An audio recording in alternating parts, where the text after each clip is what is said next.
Hey y'all, it's Sabrina, and for this week's video, I'm going to be answering 20 questions that I get asked the most about living and working on ships. Now, these questions were asked by passengers while I was working on ships, by my friends who were curious, or people who are looking to go and work on ships themselves. These questions are not specifically directed toward me about my experience and my stories about working on ships, just general what it's like to live and work on ships in general that I feel may be helpful to you. As always, there are timestamps down in the description below, so without further ado, let's get started. The most common question I always get from friends or people who are looking to work on ships is, how much time do you actually get off at port? So here's the thing, if you watch any of my cruise ship videos, you'll know it completely depends on your job, what port you're at for that day, how much time the ship has at that port, etc. Now, in my job, I felt like I had a lot of time off at port. The majority of people in my department, we would switch off, so maybe for 2 days out of the week, I would work the day shift, so I couldn't get off at port. But the rest of the time I would be working the evening shift, so I had all of that time to spend at port in general.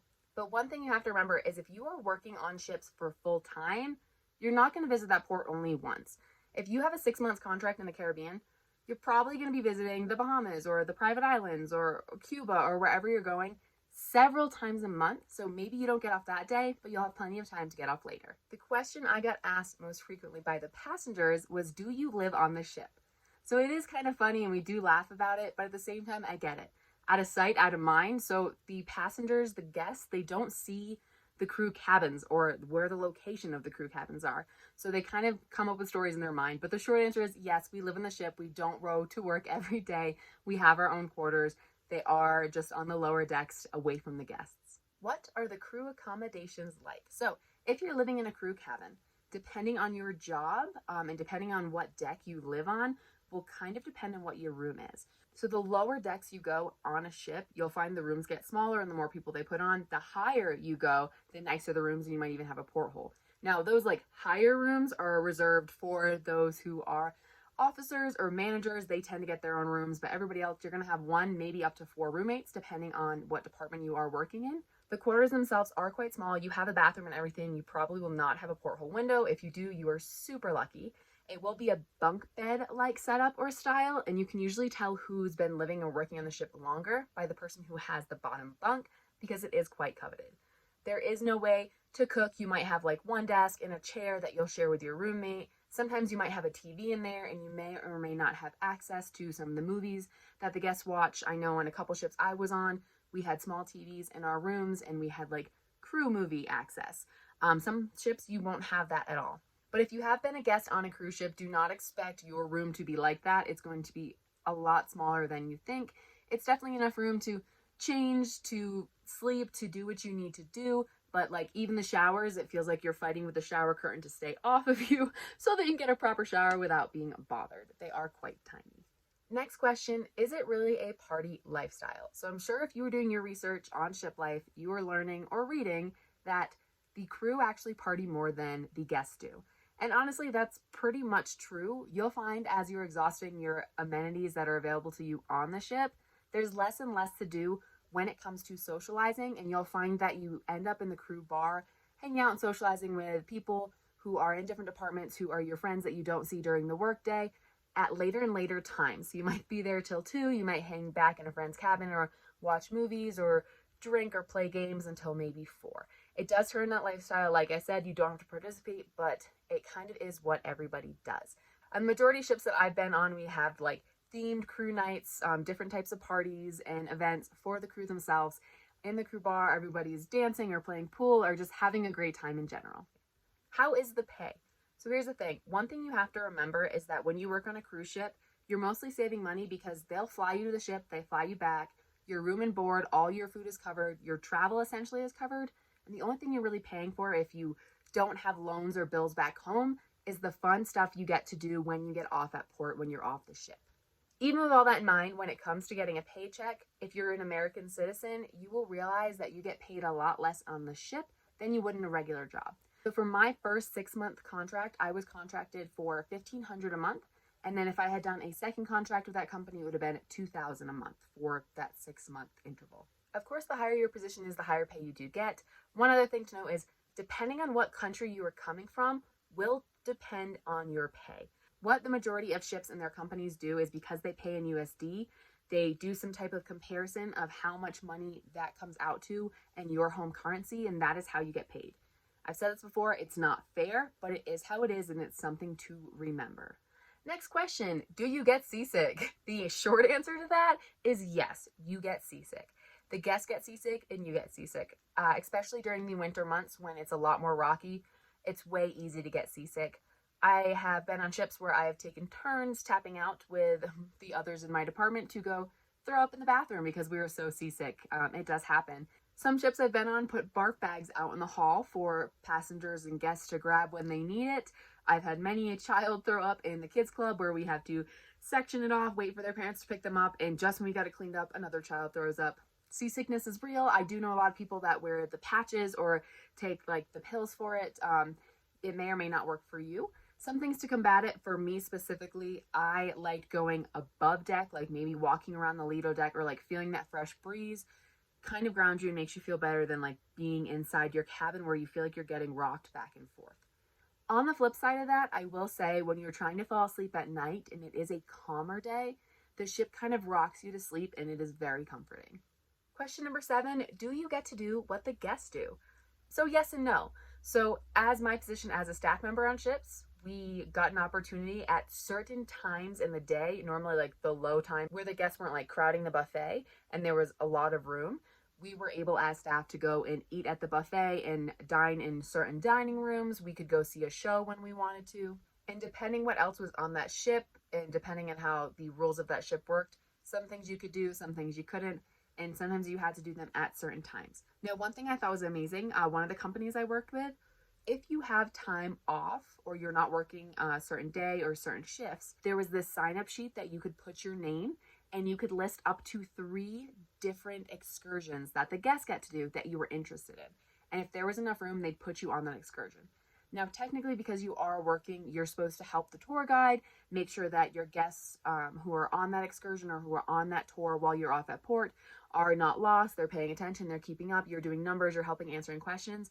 But you're essentially doing these tours for free. I've got to do a lot of cool tours that the guests pay a lot of money for that because I worked on the ship that I got to do for free, and it was pretty awesome. What are the crew amenities? So aside from your living quarters, there are different amenities that are afforded to you. Again, it'll depend on your ship. For the most part, every ship will have a crew mess where the crew and the staff eat. They will have a crew bar where you'll hang out. In that bar will probably be like a DJ or music section, probably a pool table, a dance floor. You may or may not have sections on your ship where crew are allowed to borrow books or maybe movies to watch or DVDs. In the HR section or maybe the crew bar, there'll also be a crew ATM where you can draw out cash depending on what currency you need for whatever country you're ported in. You'll probably have a small room or a section where there are a couple crew computers that you're able to log in to send emails or get on the internet when you need to. You will use your crew card to pay for that time you were on those computers. That is just one thing to keep in mind. You'll also probably have a small workout room as well. And if you are on a bigger ship or you're luckier enough, you may even have a crew pool or a crew deck where you're able to go out and get some air where the passengers can't see and you can kind of just enjoy your time chilling out or hanging out with your friends that work on the ship.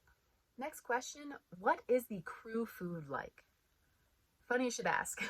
So I'm going to be completely honest, the crew food is not necessarily the best. I definitely prefer the times where I get to go eat with the passengers ate. I'm sure the majority of us did. We would even like wait until our shift was all the way over at 10 o'clock. Instead of going to dinner in the crew mess, we'd wait later so that we could go to the guest buffet because the food was just a lot better. The majority of food you're going to find in the crew mess is a lot of like pasta and pizza, a lot of like rice and types of like chicken curry dishes almost or mixes, a lot of different types of soups. But it may not be your palate, and it definitely was not mine. So just a heads up, you are not allowed and you don't have the opportunity or accessibility in your room to cook anything. I had a friend who like lived off ramen and she would buy like these ramen noodle cup packs from the crew store, which is probably going to be on your ship. And then she would bring them down to the crew mess and like microwave them and use the microwave there. And that's what she would live off of. What is the best job on a cruise ship? So obviously this is a very biased answer. I think that just from like my position looking out, the first best job I see would be a performer. Here's why.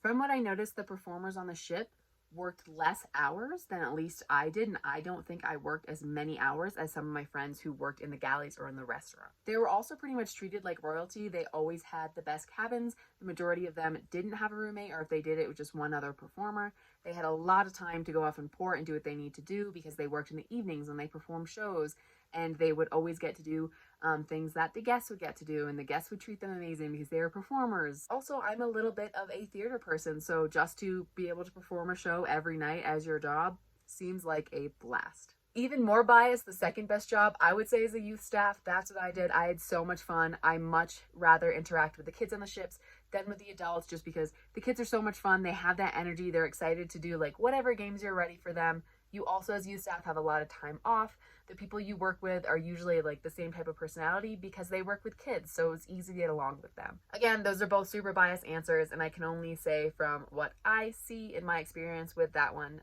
So take it with a grain of salt, but that's just my opinion. What about Wi-Fi and cell connection? So here's the thing, cell service, you're on a ship in the middle of the ocean, you're probably not going to get cell service unless you are super, super close to port.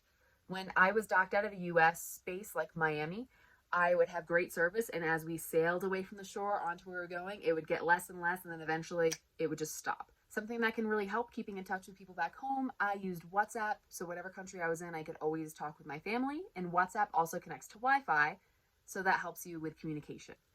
Now, when it comes to Wi-Fi itself, depending on what ship you are, it's going to be different. I'm sorry that's my answer for everything, but that is completely true in how it is. So I worked on a ship, which apparently was not something that's super common, but they provided Wi-Fi for us, for the staff and all of the guests. Everyone had free access to Wi-Fi, so I didn't have to worry about that. I worked on another ship where there was guest Wi-Fi and crew Wi-Fi. You'd have to pay for the crew Wi-Fi, but it was a little bit cheaper than guests. And then I also worked on a ship that they didn't have Wi-Fi. I'm sure by this time, it's been several years, they do, but Wi-Fi was non-existent for the crew members. Mainly when I was on board, I really didn't need access to Wi-Fi. Most of the movies that we watched or things we did, we pre-downloaded them so that we didn't have to worry about that. But I usually just got Wi-Fi when I got off at whatever port I was at. I would go to the coffee shop with my laptop and do what I need to do when I had that option available to me. Can I have another job while doing this? Short answer is no. You really have to remember you were living and working on the ship. You don't have time to get up at port and go do another job. You're at sea for 5, 7, 14, and maybe more days at a time. Now, obviously, this question comes up mainly because of remote jobs that are a really big thing recently. But like I just said with the last question, you're most likely not going to have service or Wi-Fi in order to do that, or time. So if you're looking to run a second business or have a second job, unless you're someone who like maybe you run Airbnb, somebody at home takes care of everything and you are just working on the cruise ship and you don't have to worry about it, you're probably not going to be able to have a second job. This is the same thing when it comes to classes or certifications. I don't know when you would find the time for that or have access to a computer or online to be able to do that. Actually though, hey, if you can make it work, let me know in the comments below. Next question, how long are you on the ship? So in regards to contracts, when I was full-time, I signed on for 6 months at a time. I've had friends who signed on for 9 months. I had one friend who was there for 12 months. So contracts can vary, but the majority will be somewhere between 6 and 9 months at a time. Then after your contract's up, you'll have about 2 months off to do whatever, and then you'll head back either to that same ship or to a new ship or wherever you are assigned for your next contract, which again will be another 6, 9, maybe 10 or 11 months. Now, I was full-time, my first company. When I switched, I decided to apply for a seasonal position, and it was amazing. I sometimes would work on a ship for 2 weeks at a time to up to 2 or 3 months at a time. So I didn't have those super long contracts. So those seasonal positions, they mostly hire them around summertime or like the high seasons, like the holidays. And as far as I know, the only seasonal option is for youth staff, but I could be wrong depending on what company you're looking at. Can I work for a cruise ship or a cruise ship company without actually working on board?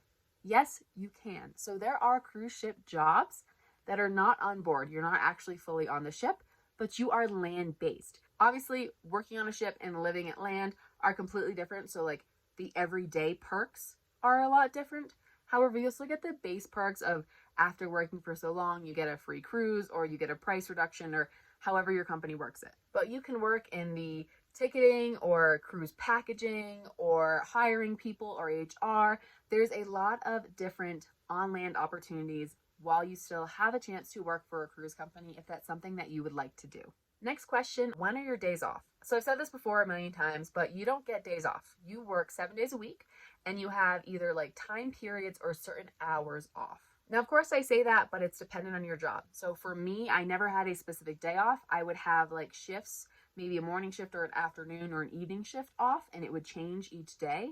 However, I had friends who worked as wait staff in the restaurant, and they would work like 10, 12-hour days every single day for almost a month. And then one day a month, they would get completely free, completely off. So it really just depends on your job, how your manager works it, and what your company does. And I'm so sorry that's the answer for everything, but that's the reality of the situation. Moving on to the next question. Can I choose my ship or itinerary? Unfortunately, the answer to that is no. So when I was seasonal, I was really lucky where we would be sent an email with all of the availability or where they needed us to go work. And they'd give us several ships, several time periods, and kind of whoever answered that email first would get to go to those ships that they specifically chose. However, that's not a thing anymore. They just assign seasonal workers, or at least for the companies that I used to work for, that's what they do now. But when it comes to working on other ships, you can request, but you can't choose. So if you're full-time, you can say, I really want to go to this ship. And they might be like, yeah, sure, we have availability. But they might be like, sorry, no, we need you somewhere else. So you can always put in that request. The next question's a little bit weird, but the best way I thought I could phrase it was, is working on ships dangerous? Now, I got this question in a million different forms. Mainly it came with, are you afraid? Are you ever scared while you're working on ships that something might happen? Have you ever been on a ship where an emergency has happened or the ship started going down, etc., etc.? Here's the thing with that. Whatever job you choose, whatever life choices you make, you never know what is going to happen. Just like a ship, you have to remember that ships do take preventative measures so that bad things don't happen. The crew is fully trained. They now have on every ship enough lifeboats, enough stuff to sustain everybody if something were to happen. They are a lot more prepared. I'm not saying nothing ever happens. Obviously they do, but the things that you see in the media and the news are always about the bad stuff that happens. There are ships that leave port every day, go out for a week, come back, and go around and around, and that's their whole itinerary. And they do that for years and years, and nothing happens. Obviously, you don't hear about that stuff because it's just kind of boring. It's just a normal cruise. You hear about the crazy stuff that happens. So no, I'm not uncomfortable working on ships. I just think it's something that you could always take into account and make sure you're prepared for. But also, don't let that sway you from not going to work on a ship because you're afraid something might happen. If you live your life thinking, well, this might happen and this might be bad, then you're never truly going to live your life. So if that's something holding you back, please don't let it, but feel free to dive more into the actual facts and statistics about what bad things do or don't happen on ships and the amount of ships that actually sink or have accidents versus the ones that don't, because I'm sure it's going to sway you in a better direction. Next question, what is the worst part of working on ships? So in my opinion, it is the cabin fever feeling when you've been stuck on the ship for too long and you haven't got off. A ship as big as it is can start to feel very, very small. When you grow accustomed to it, day by day, it gets smaller and smaller, especially if you're a ship where you're going to ports that you've explored pretty much everything there is to explore. It can feel like you are antsy to get out and you're waiting to leave and get to your next contract. On the flip side of that, what's the best part about working ships? So in my opinion, I have two parts to this. Number one is travel. The places I got to go, eventually I would get there anyways, but I got to do it while I was working and didn't have to pay for any of it. As a crew member, I was essentially paid to go to these places, and I didn't have to worry about airline tickets. I didn't have to worry about travel there. I didn't have to worry about food while I was there or board because I lived on the ship and I ate on the ship. I also got to partake in a lot of things that the guests do when it comes to excursions. So when I was off the ship, I got to do a lot of cool things that I may not have got a chance to do otherwise or wouldn't have spent the money on otherwise. So yes, the travel is really cool. You get to go to a lot of places, see a lot of things. And the second part to that would be, while I was working and living in ships, I was constantly surrounded by people who came from different cultures and different countries and had different beliefs and lifestyles than I did.